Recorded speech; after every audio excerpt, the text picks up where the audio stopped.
सावन के महीने का इंतजार कई महिलाएं व युवतियां करती है। कुछ लोग इस पवित्र महीने में केवल सोमवार का व्रत करते हैं, तो कुछ लोग पूरे सावन व्रत रखते हैं। चाहे आप किसी भी प्रकार से व्रत रखने का प्लान कर रहे हो, आपको व्रत रखने से पहले ये जानकारी जरूर होनी चाहिए। सबसे पहले उपवास के लिए मन को पूरी तरह से तैयार करना बेहद जरूरी है। अगर उपवास केवल एक ही दिन रखना है तो इसके लिए कोई विशेष तैयारी करने की कोई जरूरत नहीं है। बस उपवास के 2-3 दिन पूर्व से भोजन में फल और सब्जियां ज्यादा लेनी शुरू कर दें। हाँ, अगर उपवास ज्यादा दिनों तक रखने हैं तो इसके लिए आपको अवश्य ही विशेष तैयारी कर लेनी चाहिए। उपवास रखने के 2-3 दिन पूर्व से ज्यादा अन्न खाना शुरू कर दें और भोजन के साथ सब्जियां और फल भी ज्यादा लेने पड़ेंगे। उपवास से 1-2 दिन पूर्व एक वक्त रोटी, सलाद और सब्जी और दूसरे वक्त फलों का सेवन करें। 1 से 3 दिन पूर्व फलाहार, 1 से 3 दिन रसाहार, 1 से 3 दिन नींबू पानी और शहद पर रहें। 2-3 दिन लगातार संतरे के रस का सेवन करने के पश्चात सीधे तौर पर उपवास पर आना ठीक रहता है। उपवास काल में उपवासकर्ता का मन सूख जाता है। उपवास करने से पूर्व शंख प्रक्षालन, चौला, त्रिफला, आंवला, पालक के सूप, नाशपाती या करेले के रस के सेवन से पेट का साफ करना ठीक रहता है। इन बातों पर ध्यान दें। 1 उपवास के बीच सुबह शाम प्राणायाम करना ठीक रहता है। 2 उपवास काल में शारीरिक और मानसिक आराम को भी पूरी तरजीह देनी चाहिए। 3 उपवास काल में मौन व्रत रखना भी श्रेष्ठ रहता है।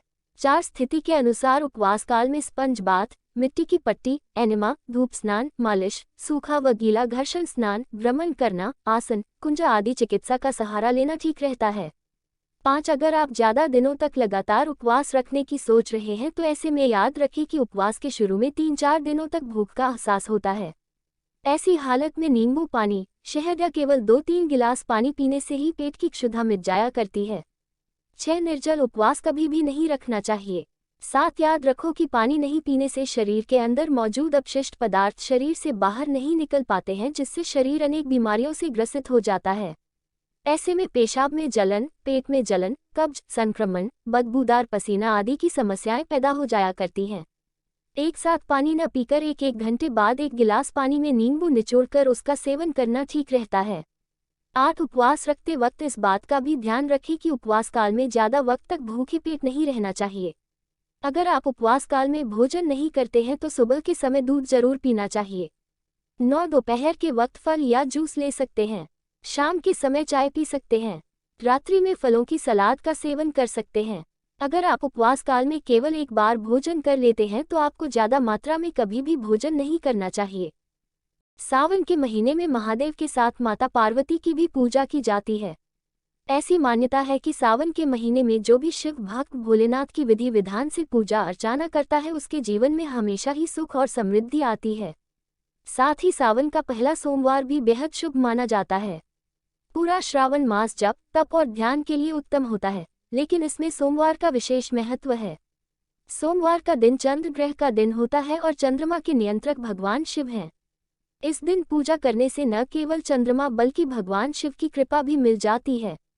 कोई भी व्यक्ति जिसको स्वास्थ्य की समस्या हो, विवाह की मुश्किल हो या दरिद्रता छाए हो, अगर सावन के हर सोमवार को विधि पूर्वक भगवान शिव की आराधना करता है तो तमाम समस्याओं से मुक्ति पा जाता है। सोमवार और शिवजी के संबंध के कारण ही मां पार्वती ने 16 सोमवार का उपवास रखा था। सावन का सोमवार विवाह और संतान की समस्याओं के लिए अचूक माना जाता है। सावन के सोमवार की पूजा का महत्व। भगवान शिव की पूजा के लिए और खास तौर से वैवाहिक जीवन के लिए सोमवार की पूजा की जाती है। अगर कुंडली में विवाह का योग न हो या विवाह होने में अड़चनें आ रही हों तो सावन के सोमवार पर पूजा करनी चाहिए।